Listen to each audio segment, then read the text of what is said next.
Too often, men view their wives as property.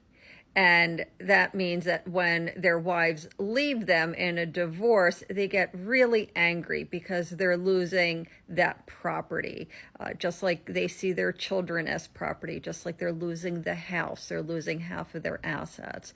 They really see their wives as nothing more than a thing they can own, that they can possess.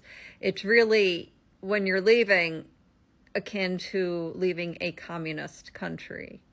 And, I know this because it was my experience leaving my marriage.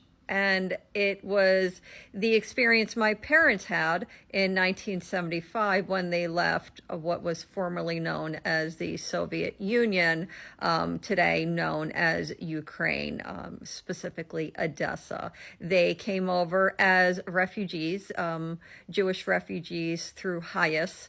And when they left, they really only could pack a few bags of their clothing and personal belongings.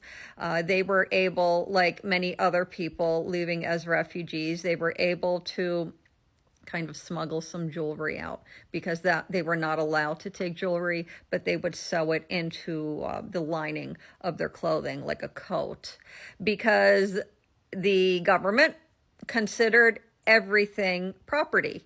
And if you would dare leave them, you go with just your body. And that's really what my husband did, my ex-husband.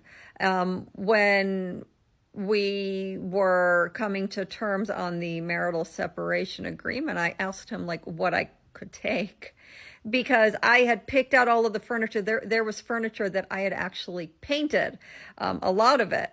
And he says to me, well, I mean, you can take your clothing, and I guess you could take your makeup too.